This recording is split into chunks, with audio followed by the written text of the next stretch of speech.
Hey, Scott Jarden, and we're back for another educational segment of the virtual show here at the Bullen broadcast studio. Mark Warner. Hello, everybody. Glad to see y'all. Glad to have you here for this program. This program, we're going to talk about what is the view post-COVID-19. We all know what the view has been during COVID-19, but you know, from a business standpoint, we all have to give some thought to what's it going to look like in 2021. Is it still going to be COVID times? Is it going to be after COVID times? Or is it going to be COVID-21 times? A little bit more about that later. Wow, what a tease, Mark. That was very, very good. Well, I mean, we're all thinking positive that things are going to change dramatically with all the things that are potentially coming down the road, the vaccine and everything else. And then is it surging? Is it not surging? So how do people actually plan ahead for this type of thing? Well, one of the things we know for certain is that there are as many challenges that 2020 brought us with COVID-19. It also brought some opportunities, and those opportunities were really ideal for people that were blessed to be in the cleaning industry, because all of a sudden the public, John Q. public, started to understand the importance of cleanliness and disinfection, and everybody wanted to know, how do I do it better? How do I do it right? What's the best stuff to use? What's the best techniques to use? Yeah. And all of those kinds of things really have brought all this to the forefront. So the big belief is that in 2021, this kind of cultural change will continue, Scott. Yep. It's going to be the idea that what we considered adequate in the past is no longer adequate. And that for people to come into our businesses and feel comfortable and safe, they're going to have to look around and see an area that looks clean. And it kind of takes us into some of the other products that we work with here at Bullen, and some of the things that building service contractors and frontline workers certainly pride themselves on, and that's things like floor care, things like carpet care, things like restroom care. And Scott, you know, we've often talked about how, you know, cleanliness is a perception. Yep. And so if I were to walk into this building, or you were to walk in this building, and the floors were degraded and the carpets had traffic patterns and spots that had been there for 6 months, and somebody walked up to us and said, hey, don't worry about it, we disinfected it last night, we'd look at them like they were crazy. Like, look around, are you kidding me? So the reality of it is that the perception of how well a building has been adequately disinfected for your protection, your decision on that gets based on what you perceive as their level of overall cleanliness. So issues regarding floor care, issues regarding carpet care, and issues regarding restroom care are all going to be very, very critical. Otherwise, people are going to walk into your building, they're going to look around, make a judgment call on the level of professionalism and cleanliness, and do a 180 and walk out. But what's even more fascinating than that is this doesn't necessarily sound like brand new science to all of you, that what you see is what, you know, drives your perception of clean. But I have to tell you, grasshopper, what you see is not the number one driver of your perception of clean, is it, Scott? Nope. People think it is, but we have done lots of research and studies over the years, not just us, but the Monell Chemical Sensus Center in downtown Philadelphia. And we've come to realize that the number one driver of the perception of clean isn't your eyes. It's your nose, your sense of smell, which is one of the higher senses that you have in your human body. Everything, you got your sight and everything else, but you can smell stuff a long time before you can see stuff. The more interesting thing to me about the sense of smell is that it does influence you, but in a more subliminal way. Yeah. So you may walk into a building, your eyes see that the floors look wonderful and there's no fingerprints on the glass, no smudges on the stainless, carpets look good. But if it's a restaurant and you walk in and you get a whiff of bad meat, you're out of there. Yep, or the bathroom. And so technically your sense of smell was a subliminal message to your brain to pull a 180 and get out of Dodge. Yep. Where on the other hand, you know, bathrooms is really what I'm getting at as an analogy, is you may go into a bathroom that may actually look heavily used. It might have tabs of paper. It might have water droplets from the sink to the towel cabinet. But if it smells clean, you feel as though it is clean. Yep. Now, regardless of if you walk in and it looks incredibly clean, but your nose picks up bad odors, you're picking up the fact that it is potentially unclean. So it's a subliminal thing. Yep. And your father, Dick's Jarden, recognized this years back when there was only one company in the whole world that was even talking about the influence of the sense of smell. Yep. So he looked at the market and said, geez, all these new floor finishes are going to eliminate the need for scrubbing and burnishing and recoating, which ended up not happening at all, but it was good enough to get him motivated to create the Eric's Laboratories line, which we've talked a little bit about today. So we have a whole extensive line to be able to handle this. I want to jump back to a previous show, those of you that have been watching all day, or if you just tuned in or went to the website, we just did a show just recently this morning about how do you actually achieve what we're talking about, and nobody has an unlimited budget, so that ties in perfectly with what we talked about this morning about how do you decide what you can do based on your budget and cleaning times and all that stuff too. So they're all intermingled, even though we're doing separate shows here. It ties in perfectly with that. Well, the message this morning was really about the fact that nobody has an unlimited resource. Nobody has unlimited funds to work with. Well, maybe one person. But the bottom line is, if you're working with some degree of restricted level of resources, meaning funding, then you have to make sure that you're putting that money towards those elements that have the biggest impact. And if the impact we're looking for post-COVID is going to be an impact of extreme cleanliness, certainly resources can be put into floor care and carpet care, but whatever you do, don't ignore dealing with odor control. And then we also have the fact that there's all these businesses being closed. We've talked about this on previous COVID-19 updates, where there's hotels and motels that just because they didn't have the business, they closed the place up, or an office situation where there hasn't been anybody in the office. And not only do you have to maintain the facility after the fact for new customers coming in and everything else, they also have to deal with the fact they haven't done anything in their building for months and months, and what's the negative impact of that? So hopefully it's just a matter of they have to dust or clean, but some of the places we've seen pictures of, oh my God, they can't even think about opening the business up until they kind of do a full restoration of their facility. We've heard reports of rooms being opened up in certain establishments that are covered with mold because the operators had sealed the rooms to try to save on energy costs. Cut the and AC as a result of that, off, widespread mold and so on.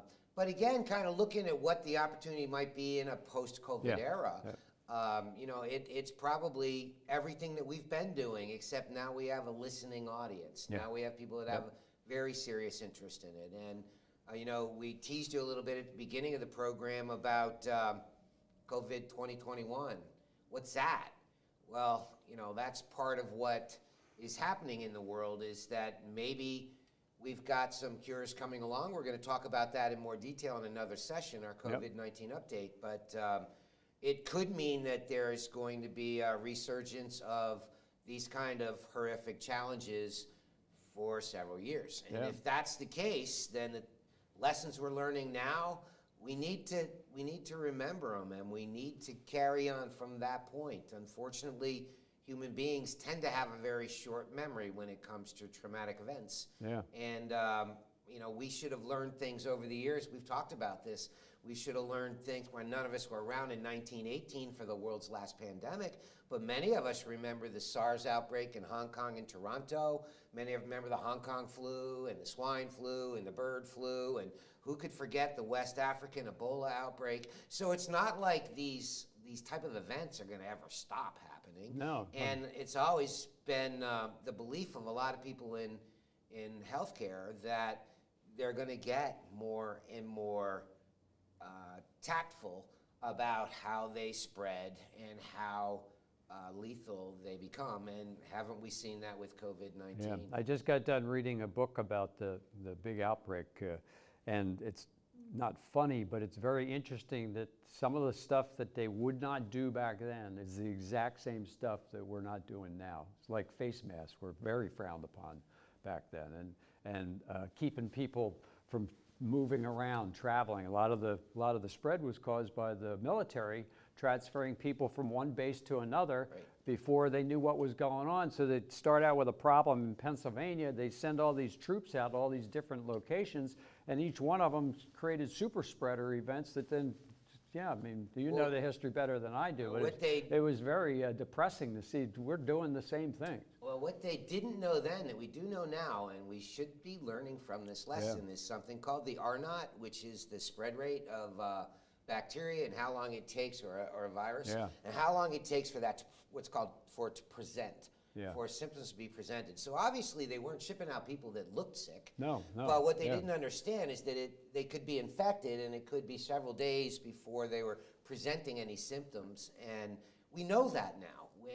And we should be smarter as a result of that. And we should understand why you need to be wearing a mask even though you feel good. Even though you're around other people who are telling you they feel good, you still should have a mask because there can be a possibility of an infection, even though no symptom is being presented at that time. So I guess really the key message that I want to talk about is we're very optimistic that at some point we're going to see a post-COVID era.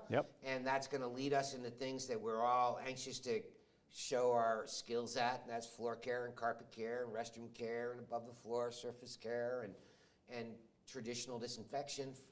But there is also the other side of the possibility, and that is that COVID-19 might turn into COVID-2021, which might be a new strain. We're going to talk about that more in our COVID-19 update because there's some news of that. So, you know, this may be part of, I don't even want to use the word of new normal, but, you know, it may actually be part of what future mankind looks like. Well, if we wanted to put a positive note on it. Please, I just ended it with, with a complete down. I think if you look back from February to today, we've gone through such a change in the education of everybody, not just the general public, but I mean, we've talked about it many, many times before. People had no conception of what dwell time was. People didn't even know what it was. Most people didn't even know how long you're supposed to wash your hands, if they washed them at all, not even getting into face masks. So we've all kind of learned a lot of stuff that's going to be hard to forget, hopefully. So that's a real positive thing. And then the product use is dialing up. The application we just talked, the last show we just did was about sprayer systems that, you know, 5 years ago there was no electrostatic sprayers back then. So we've got technology helping us out, as well as testing stuff with you know, cameras that can see things that you can't see with your eyes. So I mean, it's fortunate that, you know, we've got good positive things coming out of us. Hopefully it just will kind of allow us to get over that peak and over that big wave coming in. We may actually be able to progress at warp speed. Future subject. Future subject. Or Cannibal Express speed, whatever. So anyway, that's really what we wanted to cover about the view of post-COVID, that the need for extreme cleaning is going to be more paramount than it's ever been in the history of the cleaning industry. So those of us that are lucky enough to be involved with this industry should be those that are thought of within society as being of great and high value. The only other point to that I'd really like to stress, which kind of taps into another thing that we talked about today in a previous session, is that there's an awful lot of people that operate within the cleaning industry that don't have any documentation of any formal training, skills, or certification. And the scary thing about that is all too often people learn different tricks of how to care for floors or carpets or even disinfect based on campfire stories told from one generation to the next, instead of basing it on what is really true science. And that's another part that humankind's got to evolve into, is to embrace some of the history and the science that we actually have. So anyway, the post-COVID era could be the year 2021, or it could be COVID-20 we're dealing with in 2021, or COVID-21 in 2021. But at some point it'll be post-COVID. We're just hoping that at that point it's not pre-Ebola. Well, hey, just to top it off with even more good news, hey, the flu's coming too. So, but the flu's not bad compared to COVID. No, so yeah, that's an easy one. That's what I mean. When this whole thing started out, everybody was kind of, yeah, this is good. Don't worry, it's no worse than the flu, right?